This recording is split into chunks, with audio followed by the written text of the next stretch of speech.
Welcome to TradeTheMBI.com. This is Sean. This report is for the 19th of July. Well, and look at that turnabout. Just came right through. And this was that reset that had come from the steel. Sure, we're still in a declining shakeout. Still above zero. So as long as it remains above zero, we're still okay.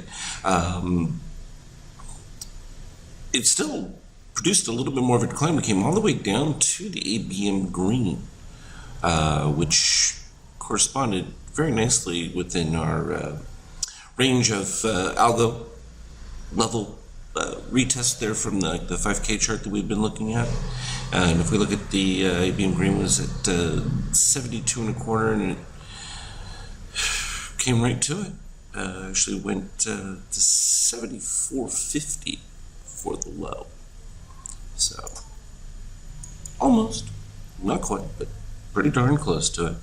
And you have the steel crossover, which is fine, and also an increase of shorts. You're going to need to see midterm buyers in that turnaround, but it's been clean even from a NASDAQ standpoint.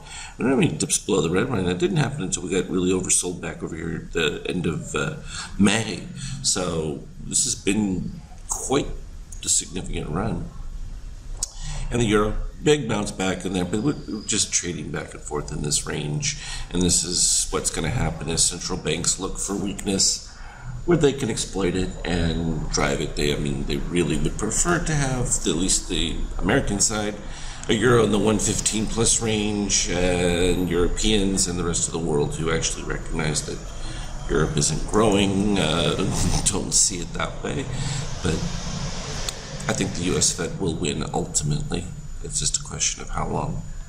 And TLT, again, this is that same idea that we're going to go to zero rates, which if you do continue to drop rates, there's no justification for a euro increase, so you have these counterbalances taking place within everything.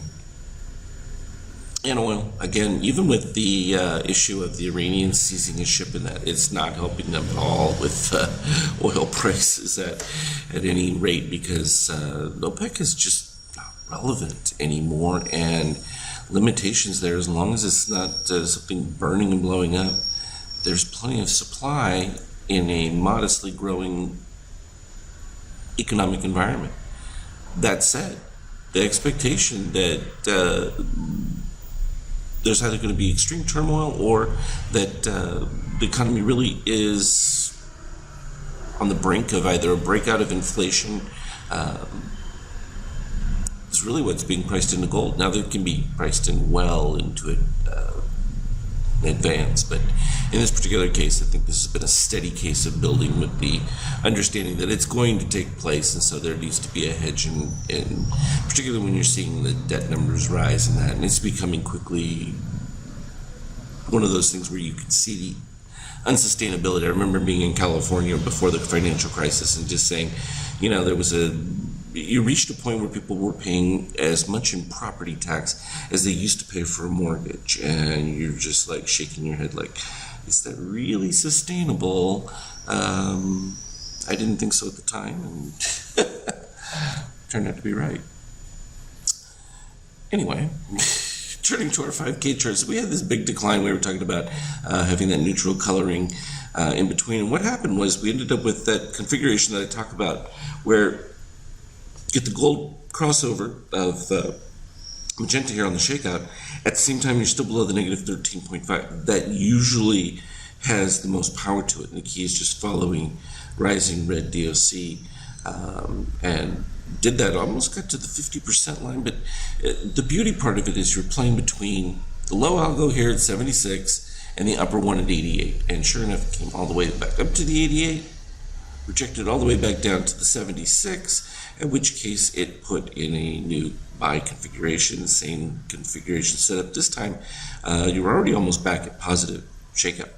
Even if you waited until the 50, where you were at positive shakeout, going across through there, it still exploded from that particular point. So literally right at our previous marker. No real bearing on anybody else's number, because it's just a bizarre point to be at. It doesn't really have any numeric significance other than it's where the algos decided to kick in, and That's where they turned it up from. And then we had that secondary explosion once it got above the 88 resistance.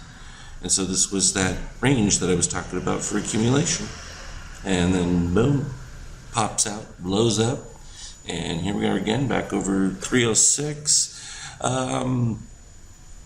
22 again. Usually you're either going to be below the 3,000 or you're going to move up to the 22.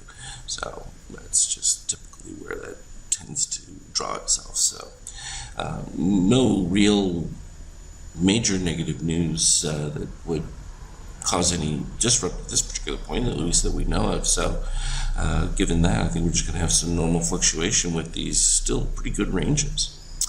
So that's the long and the short of it for now. As always, trade well. We'll talk again later.